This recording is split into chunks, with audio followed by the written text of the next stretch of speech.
What is it like to be a doctor? What is it like to be India? What is it like to be a doctor in the army? Welcome to the HwaChies Voices podcast.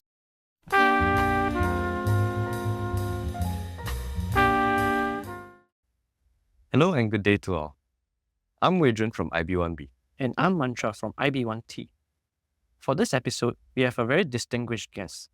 Among other capacities, he is a Brigadier-General in the Singapore Armed Forces and is Chief of Medical Corps. Brigadier-General Dr. Wei Ting. Dr. Lee is a Hwa Chong alumnus and earned his bachelor and master degrees in medicine from NUS in 2009. He has been an orthopedic surgeon at the National University Hospital since 2016 and is also the Director of Mental Health in the Ministry of Defense since 2022. Dr. Lee, welcome to the HwaChies Voices podcast. Hi Mantra, Vijan. Thank you so much for having me here today. And hi everyone. Dr. Lee, I have a really burning question in mind. What even is the SAF and what is its role in Singapore? Right, so I'm sure you're aware that the SAF stands for the Singapore Armed Forces. It's actually an armed force that was set up specifically after independence to protect and to look after the sovereignty of the nation. We are quite different from the rest of the armed forces in the world. We are actually a conscript armed forces, meaning that all Singapore males, we are mandated by law to serve in the military for 2 years as full-time national servicemen. And once they are done, they will continue to serve for a period of time until such a date where they achieve a certain age milestone, where then they will be released from the armed forces. Our main job is to protect the peace, protect the constitution, and protect our sovereignty. Dr. Lee, as we know, there are 4 main branches of the SAF, the Army, Navy, Air Force, and Digital and Intelligence Service. But what is the Medical Corps and how does it fit into the SAF? Right. The Singapore Armed Forces actually have 4 branches, as we already pointed out. We have the Army, whose responsibility are mainly land-based. We have the Air Force, who will conduct battles in the air. And of course, the Navy will do so within the sea. The DIS is actually a new domain who fights mainly within the cyberspace. So we have someone fighting on land, in the air, in the sea, and of course within the cyberspace. Medical is something a little bit different. Unlike the rest of the armed forces, whose main responsibility is really about fighting and combat, our responsibility is about saving lives. And we are present within all 4 services in Army, Air Force, Navy, and DIS. And our job is to make sure, number 1, the health of our people are adequately taken care of. And number 2, in the event that we go to war one day, we will maximize the survivability of our combatants so that they can actually come back home. As we know you're a Brigadier General, could you tell us more what the role entails and how does it fit in the and does it come with the job of the Chief of Medical Corps? My rank Brigadier General is actually tagged to the position of the Chief of the Medical Corps. My job involves running of the entire health service for the Singapore Armed Forces. So under my command, I will have the Chief of Army Medical Officer, Chief of Air Force Medical Officer, and Chief of Naval Medical Officer. And they are responsible respectively for the health issues within their respective service. DIS, being very, very new, do not have a chief per se, but we do have a medical branch inside. So we take care of various things. One way to think of us is to think of a smaller version of the Ministry of Health. We do everything from running our medical center, taking care of people where they are sick, planning for resources, investments that need to be done in healthcare, thinking about what happens in the war. When someone is injured outside of Singapore, how do we bring them out? Anything that touches on health, that is part of my responsibility and my scope of work. Okay, let's track back a little. So, Dr. Lee, why did you decide to join the SAF full-time? 1999, after I graduated, I graduated from Hwa Chong Junior College in 1998, and I enlisted in 1999. I do enjoy my time in the SAF. So for the first 3 months when I was in BMT, it was a very interesting experience. I get a mix with friends from different walks of lives. I get to immerse myself in a very different environment from which I was used to. And really, at the end of the journey, when I'm trying to think and about decide my long-term career, I thought that the SAF is actually a viable one. I do enjoy the culture. I can relate to the values that the SAF believes in as well. And I feel that this is an organization that I can join, that sees me through the rest of my career. Talking about the Army, there have been many movies related to the Army, such as Our Boys to Men and Army Days. So, how accurate do you think it is to the actual experience in the Army? Let's talk about Army Days first. It's really one of my favorite Army movie because it was filmed in Nee Soon Camp, and that is the camp that I'm working in right now. Is it accurate? I would say it's 100% accurate because it's actually filmed on premises. But the truth is, it is a comedy, and it is a movie. So there are many aspects of it that is perhaps not reflective of what we do in the SAF today. Dr. Could you tell us more about your days in NS and then in the Army? The average experience of a typical, I will call civilian like yourself, after you complete high school, you will then enlist in the armed forces. Then you'll be termed as NSF or National Service Full-Time. The experience of NSF will be a little bit different from someone like myself who actually joined the Army and take it on as a career. For the NSFs, you will spend a large part of your time training. The first 3 months will be what we call basic military training. And if you do well and exhibit leadership qualities during this period of time, you will then be selected for leadership training, which will take the next 6 to 9 months, depending on where you go to. Once that is done, you will then be sent to different parts of armed forces, be it Army, Air Force, Navy, DIS, and you'll take on different responsibility. My career is perhaps a little bit different. Joining the Army as a full-time regular or as a career means that I get to work for a much longer period of time. The initial phases in my journey is pretty much the same. There's a lot of trainings that's involved. Once that is done, my tour will bring me to different parts of the Singapore Armed Forces, and I will be expected to take on different responsibility. And we do so in a scaffold manner. You will start off with a smaller scope responsibility, or you will have command over a smaller group of men. And as you get more experience, the scope and the breadth of your responsibility will start to grow. So where I am now is probably the pinnacle appointment within the health or within the medical corps, where I'll run a setup involving a couple of hundred folks. So, since you have such a huge responsibility, can you describe a typical day for yourself? The typical day starts at 8. The first meeting usually starts at 8:30 to 9. Alright, I can imagine, this is the general in the armed forces. It must be very, very exciting. You must be doing a lot of exciting things in life. But sometimes I have to explain to people, my main job seems to be meetings. I'm the equivalent of like a chief meeting officer.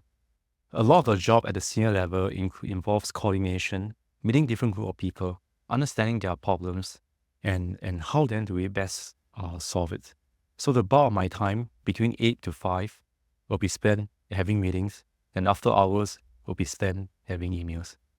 But that aside, I do spend quite a lot of time going to the ground as well, understanding all the issues, visiting the medical centers, visiting the units. I do spend quite a lot of time traveling as well, going to different parts of the country and the world, interacting with the different armed forces, understanding how they build their health services, and where are the areas that we can collaborate. So I would say that there is actually no typical day in my life, and every day is actually slightly different.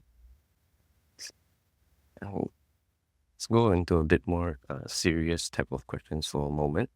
Dr. Wei, in recent years, there have been an increased concern about international conflicts and risks.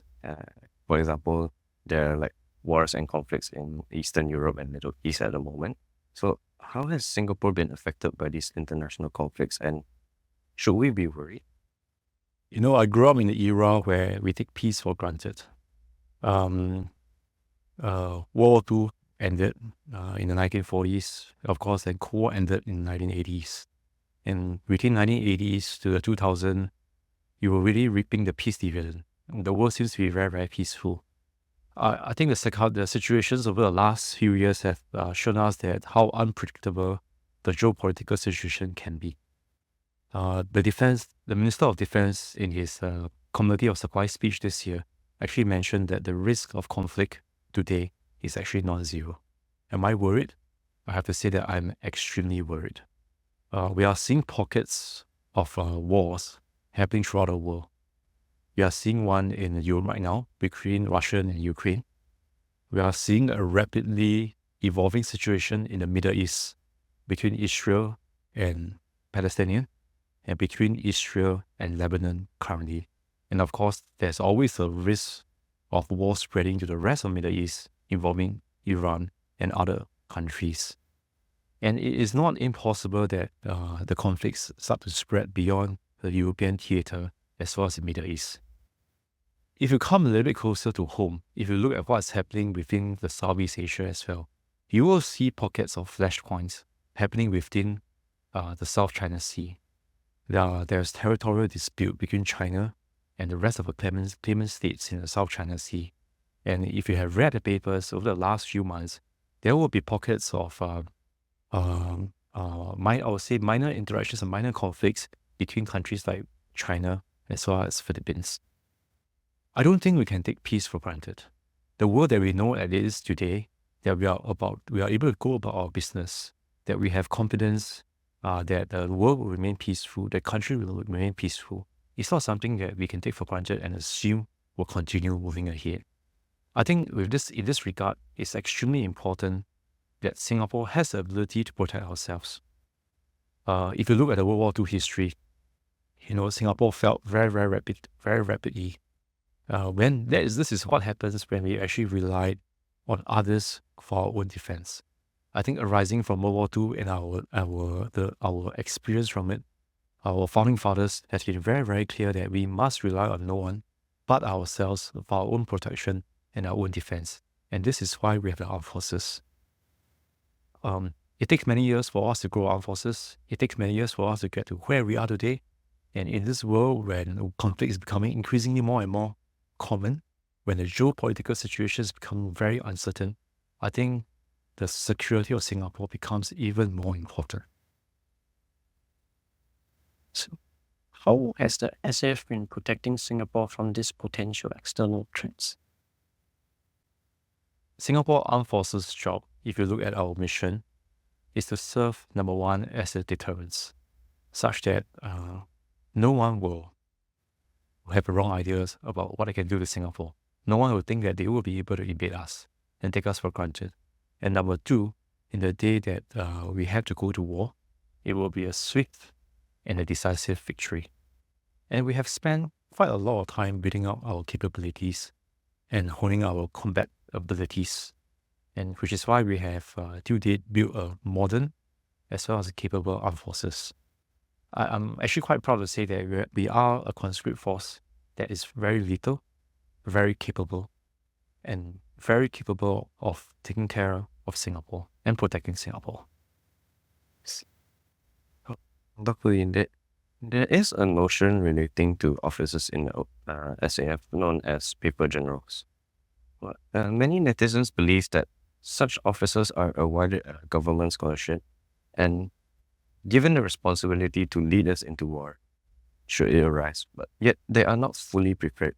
So what do you think of this notion? Right.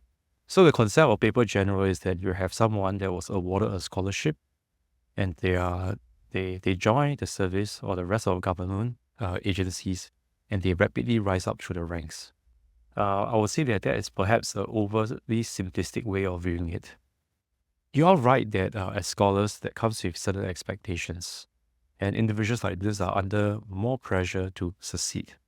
They are placed in positions, they are placed with higher responsibility to really stress test them and see whether they have the right ability to lead us. What many people see are the few who actually succeed, and there are many who along the way are strugglers and fall off the race. So it's not true that as long as you are a scholar, you will definitely make it to the top of a hierarchy. It is still based on your own merits, your own abilities, and we will only promote people to a job who are truly deserving. And of course, the second question is, can we ever be prepared for war if we have never gone to war before? My question to you is, how many countries have actually fought a war in recent memories? Perhaps US, Ukraine, Russia, and Israel, and of course, what's happening in Gaza, Lebanon now. How many other countries have actually fought a war in the last 30, 40 years? So like it or not, none of us have been through actual combat. The same goes for many other countries in the world. And I hope that it stays this way. Right. Let's move on to talk about your career in medicine.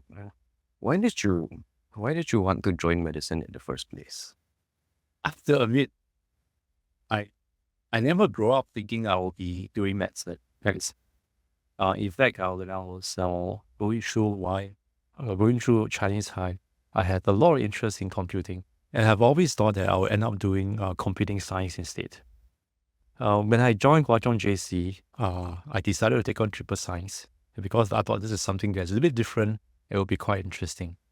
And towards the end of my 2 years in Hwa Chong, I have an opportunity to interact with a lot of friends who were interested in health, spoke to seniors who were in NUS medicine, and that got me excited and more inclined to do medicine. I applied for medicine at the end of a JC, not expecting to get in. So I have to admit that it's a little bit of an unexpected journey. How was your time studying in NUS? It was both fun as well as stressful. It was fun because you get to mix around with people from all walks of life. Studying in a university setting is actually very different from perhaps what we are used to within a high school setting. The high school setting is a bit more rigid. You have classes, you have a fixed timetable. Whereas in university, there's a lot of self-directed learning, and we spend a lot of time in the hospitals learning as well. So it's a little bit of on-the-job training. So that was actually quite fun. But it's extremely stressful as well. I thought that I did a lot of studying when I was in high school. But I realized that is only a fraction of the amount of studying I have to do when I enter medical school. It was quite a culture shock, I have to admit. Could you give us a bit of information on how your journey was after your national service and becoming, and like, what was your journey like becoming a full-time medical surgeon? Right. At the end of high school, after I entered the Singapore Armed Forces, first as a full-time national serviceman, I did fairly well. I was able to make it into command school. And after getting into medical school, the Singapore Armed Forces actually offered me a study award, a local study award. What SAF did then was to pay for my school fees, as well as to give me a small yearly allowance. I spent the first 5 years in medical school, and upon completion of my medical school, I will spend 1 year as an intern, and what is commonly known as the house officer. When I'm done with that, I actually return to Singapore Armed Forces. So I spent about 5 to 6 years working in the various hospitals, training, honing my skills as a surgeon before coming back to Armed Forces full-time again at about 2015 to 2016. If I were to compare myself to my peers in the traditional civilian healthcare system, I would say that my career is probably a little bit more varied. I spend time doing the military work, and then I spend time doing the healthcare work. I'm able to jump between the two systems quite seamlessly, and it allows me to pick the best practices from both systems and then to integrate it. So, do you have any advice for anyone who wants to study medicine? Okay, I guess there's a few pieces of advice. The first question that you have to ask yourself is, why do you want to do medicine? And I think that's actually a very, very important question. Do you want to do medicine because you believe that it's a career that will bring you great riches and gives you high salary and high pay? Do you want to do medicine because you truly desire to help? or do you want to do medicine because of the prestige? I have students asking me about the work-life balance in medicine. And I think this speaks a little bit as to the reason why you want to join medicine. I view medicine not as a job, not as a career, but as a calling. And I view it as a service. Service not to myself, but service to my patients and service to Singapore. To this end, it requires a little bit of self-sacrifice. The doctors in Singapore work very, very long hours. It's not unfrequent for me to receive texts or calls from my colleagues in hospital as early as 6+. And it's not unusual for them to find them working in the hospitals at 6 or 7 p.m. at night. They will have to do shifts, and many of them have to work for very long hours, 16, 24 hours, because they have to do so. Someone has to look after the patient. So it does take a huge degree of self-sacrifice. Answer that question, determine why you want to do medicine. I think this is the first piece of advice that I have for everyone who is interested. Number 2 advice is that medicine is a very academically challenging course. There's a lot of things that you need to learn. And if you feel that this is not something you're able to manage, you are not a good student, you're unable to put in the time and the hard work to study and make yourself better, then you will struggle through medical school. Okay, I think these are probably the 2 advice that I have for anyone that's interested in doing medicine. Wait, could you tell us what's the difference between a normal doctor and a medical officer In armed forces, in the armed forces? okay, a normal doctor spends his time working within the public healthcare system. So they'll work in, let's say, the polyclinics, one of the restructured hospitals, or they can work in private practice. Their main job is to care for patients like you and me, people who are unwell, who go to hospitals to seek help, go to clinics to seek help, okay, and they will run a health system. A medical officer is just a term that is used for the doctor that is working within the armed forces. And if you look at the word medical officer, there's actually 2 parts to this. The first part is medical. This is the part where the individual is supposed to play a doctor's role, and we do the usual healthcare things that I've just explained. The second part is the term officer. And you are also serving as an officer within the armed forces, and there are certain officers-related responsibility and expectation. So I would say that, personally for me, healthcare forms a small part of the work that I do. A lot of my time I actually spend looking at the healthcare systems. How do we make it better? How do I make tweaks to our policies? How do I make tweaks to our services to make sure that everyone has good access to healthcare? And how can I make sure that our healthcare systems becomes even better to meet the challenges of the future?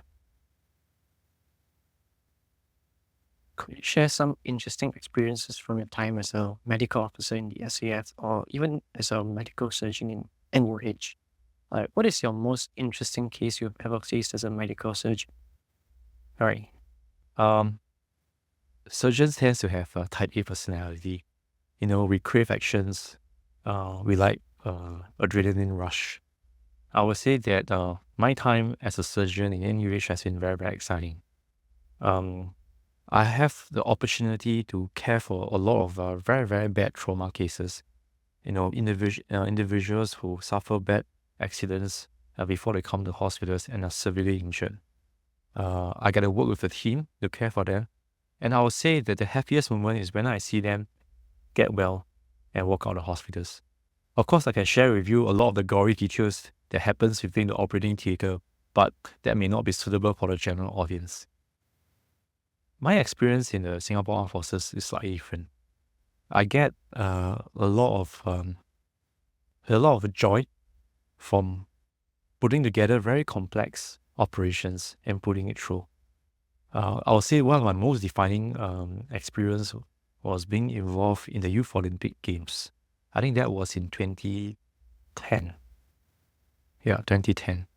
So I was part of the team that helped to plan the medical support for the Youth Olympic Games, the opening as well as closing ceremony. We spent about a year preparing, We spent about 2 months rehearsing for the event. And I do recall the day where everything came together and was part of a team that make it a reality. I think I was really, really proud of the effort. So I get joy out of working as both a doctor within the national healthcare system and as a doctor within the SAF.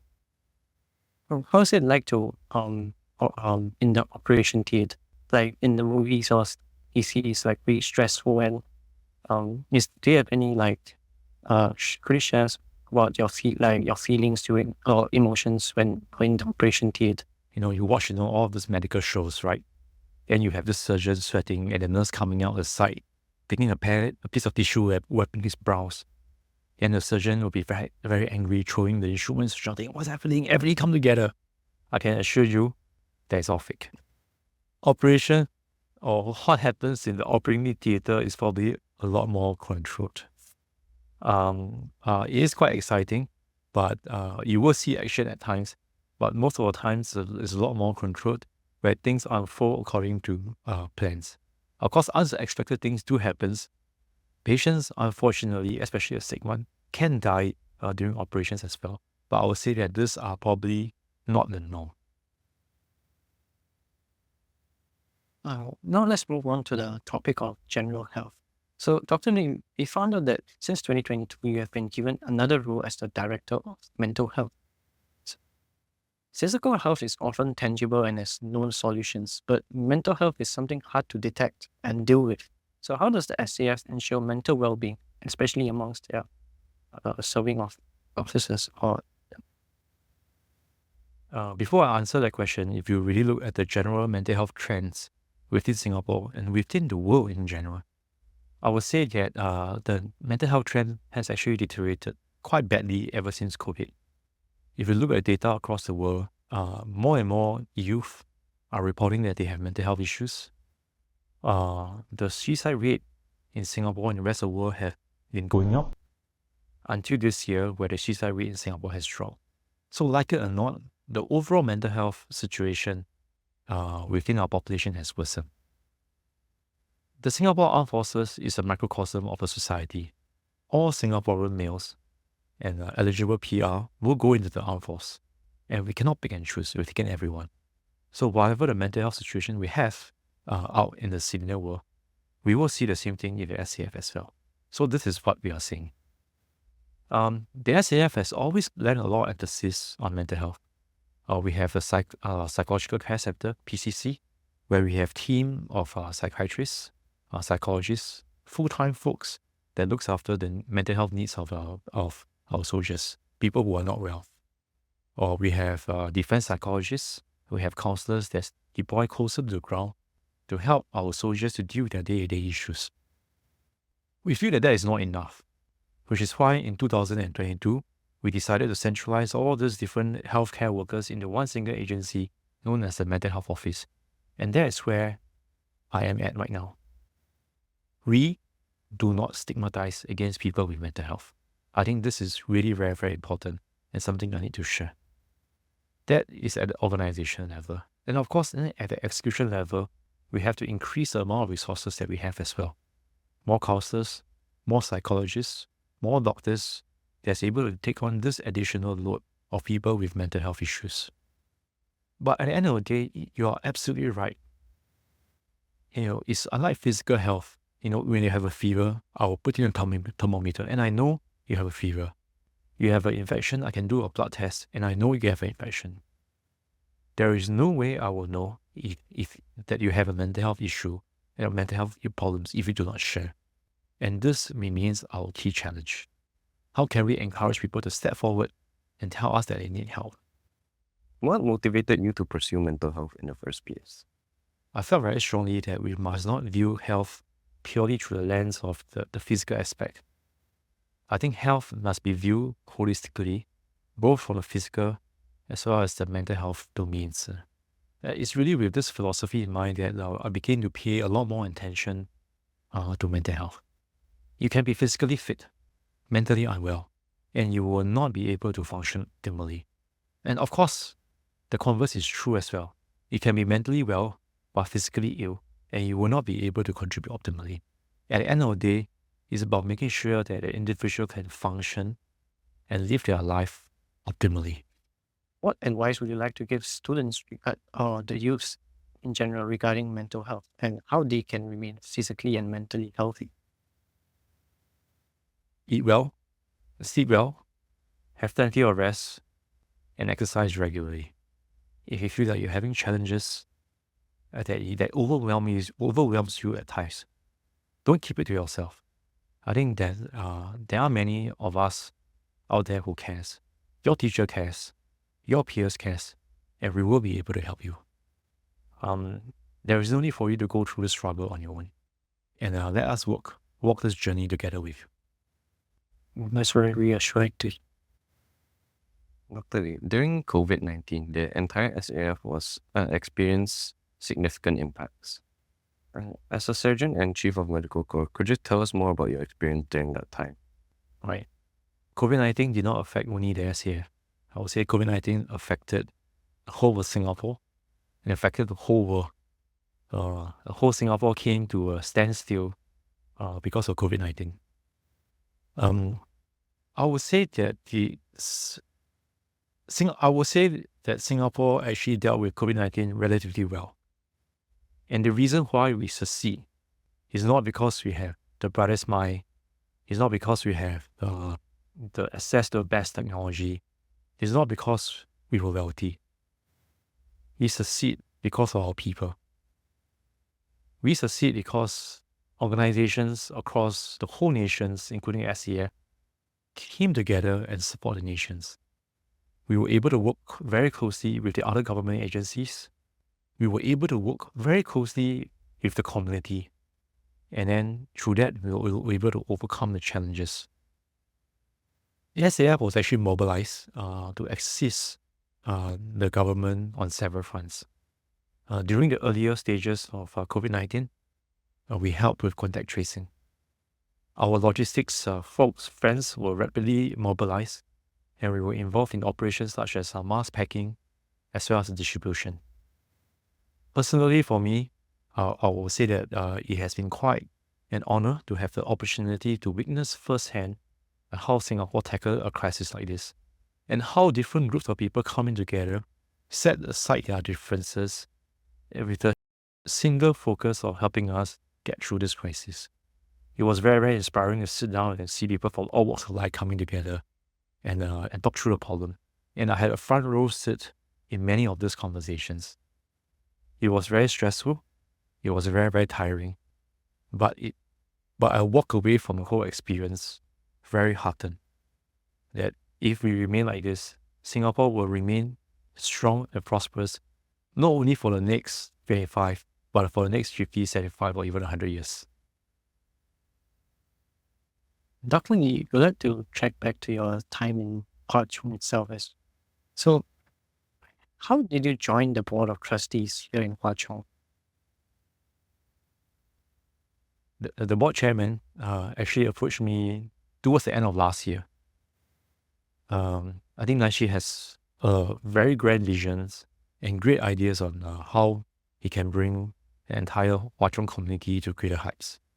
And he was actively looking out for people that's able to access him to help him.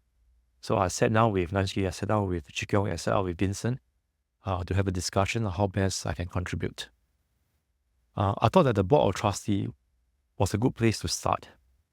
I do run my own scholarship, or rather, the medical corps do run our own scholarship program as well.